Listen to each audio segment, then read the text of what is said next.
partir d'expériences qui sont vécues en France, essayer de se poser la question et quelle idée ça nous donnerait pour le Québec. Et à l'inverse, à partir d'expériences qui sont vécues au Québec, est-ce que ça nous donne des idées pour la dynamique du territoire du pays de Saint-Flour-Haute-Auvergne? Des actions dans lesquelles on a fait ressortir qu'il y avait des similitudes.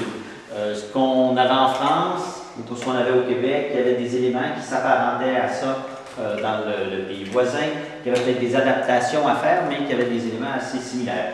Prenons par exemple le premier élément dont on nous a parlé, la maison de la santé. C'est un lieu où se regroupent tous les professionnels de santé d'un certain secteur. Tous les professionnels, c'est-à-dire les médecins, des kinésithérapeutes, des infirmières, orthophonistes, podologues, même un ambulancier. Et leur maison de service de santé, désolé, et la grosse hôpital est à Saint-Flour. Donc, nous, la grosse hôpital est à Ville-Marie, OK?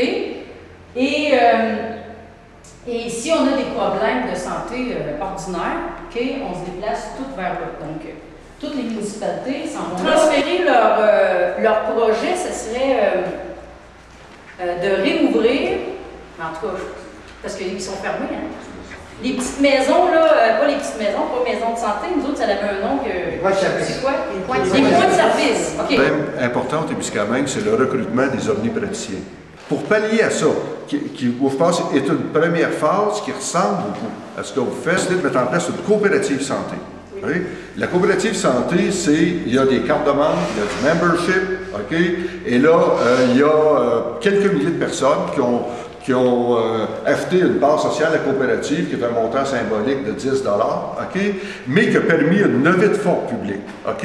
Où des municipalités, dont la MRC, des institutions financières, des organismes ont mobilisé $1 million pour construire un édifice où il y a un ensemble de bureaux, et il y a eu de l'argent qui est arrivé de certaines filières gouvernementales pour supporter la préparation du projet, okay? Et pour animer les médecins, parce que les médecins, c'est difficile à animer à certains moments. La coopérative santé offre 9 bureaux à 9 médecins, et l'autre étape, c'est comment on pourrait se servir de cette infrastructure-là, cette dynamique-là, pour faire atterrir des services spécialisés. Okay, des spécialistes, qui eux autres sont encore plus difficiles à déplacer que des généralistes. L'élément qui me semblait un peu similaire, c'était la question de la collecte des matières résiduelles. L'ensemble des municipalités, qu'on pourrait comparer à la communauté de communes, ont décidé de mettre leurs ressources communes ensemble au niveau de la collecte des matières résiduelles et du recyclage, et aussi font du porte-à-porte et ramassent une fois par semaine les poubelles, et l'autre semaine, ils ramassent le recyclage. Donc, l'élément nouveau là-dedans, c'est qu'on n'est plus obligé de faire du recyclage, je dirais, sur une base volontaire. Ça demeure sur une base volontaire, mais on a facilité énormément la collecte de recyclage au Témiscamingue. Avant, ce qu'on faisait, on était obligé de prendre notre bac, notre conteneur, et se déplacer à des endroits sur la municipalité et déposer notre recyclage à l'intérieur de ce gros conteneur-là. Mais on a un gros conteneur où on met les déchets ménagers qui surviennent et ramassés une fois par semaine. Ensuite, il a été mis en place par la commune des points d'apport volontaires où les gens apportent volontairement leurs déchets recyclables. Donc il y a un conteneur où on met les verres, un autre où on met les cartons et un autre où on met les papiers, les boîtes de conserve. Voilà. Donc ça, c'était un exemple. L'autre, c'était l'exemple justement de CEMAC, hein? Sur la maison bioclimatique et écologique. On s'est dit, ben là, il y a un modèle de construction qui serait intéressant d'implanter. L'idée, c'est d'utiliser un maximum l'énergie qui se trouve à disposition finalement sur le lieu et d'en perdre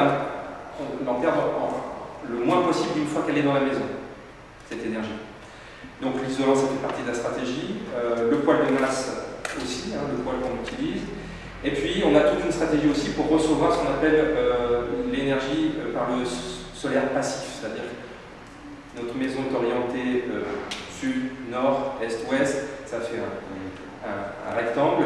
Au sud, on a énormément de vitrage afin de capter un maximum de soleil, donc d'énergie, de chaleur par projet. On a une démarche aussi de le faire connaître et de faire partager notre expérience à un maximum de monde autour de nous. C'est transférable, on peut le faire partout, mais étant donné que dans le secteur Est, c'est des terres bio, on pourrait comme essayer dans ce coin-là. Que ce serait une tangente peut-être à explorer et à développer davantage. Puis, tu sais, je prends le maire de Chalinard, qui nous parlait des vitrines, tu sais, des fois justement de faire un premier projet, quelque chose qui est là, au lieu que ce soit des choses sur papier que les gens ont de la misère à concevoir, comme ta maison, j'imagine que ça va avoir un rayonnement aussi. Là, maintenant, elle devient une sorte de vitrine parce qu'il y a énormément de gens qui passent. C'est ça. Il y a des gens qui viennent voir. De voir, oui, c'est possible, c'est faisable. Mais j'ai trouvé qu'il y avait plus d'éléments, d'une certaine mesure, à développer. Des trucs qui nous ont dit, ben ça n'existe pas tellement chez nous, c'est pas juste l'adaptation, c'est quelque chose de plus important. Alors, par exemple, peut-être un des exemples que le Québec a donné, j'ai appelé ça le réseau des CV. Je trouve quel nom vous aviez donné. Réseau de recrutement. Nous, on va vous parler vraiment d'une expérience toute simple et facile à mettre en place. Et on a pensé en parler parce que ça semble répondre à une problématique que vous avez également dans vos régions, c'est-à-dire le placement des conjoints de professionnels que vous recrutez dans vos organisations. Alors, on a pensé mettre les entreprises en réseau entre elles et faire circuler les CV des conjoints des professionnels qu'ils engageaient. C'est une formule qui a eu des beaux succès. Toute simple. Et dans le fond, ce qu'on fait, c'est que une entreprise essaie de recruter un ingénieur et, par exemple, sa conjointe est comptable. Alors, il envoie le CV dans le réseau ou il l'envoie chez nous, puis nous, on l'envoie, dans le fond, à l'ensemble des entreprises. C'est sûr que les entreprises ont un petit peu de mal à se passer les CV, quand même, chez nous en France. Pour mettre les entreprises ensemble, il faut qu'il y ait un organisme tiers, vous voyez, donc normalement nous avons un organisme tiers, mais il ne met pas assez les gens ensemble. Ensuite, l'autre élément, il y a la question de l'écomusée. On a dit que par chez vous, donc, il y avait le flottage du bois, c'était quelque chose de traditionnel, et nous on a pensé à transposer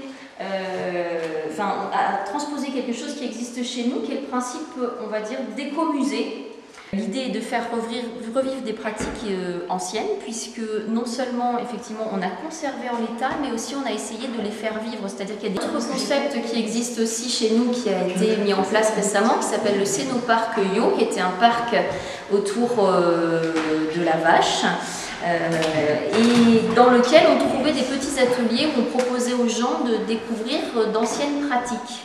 C'est fun que les gens puissent essayer, entre autres, de marcher sur des billes de bois, de quoi d'un peu plus actif pour les familles, qui s'attirait une nouvelle clientèle. Autre chose que juste des personnages qu'on pourrait costumer, mais que les gens puissent essayer des choses directement.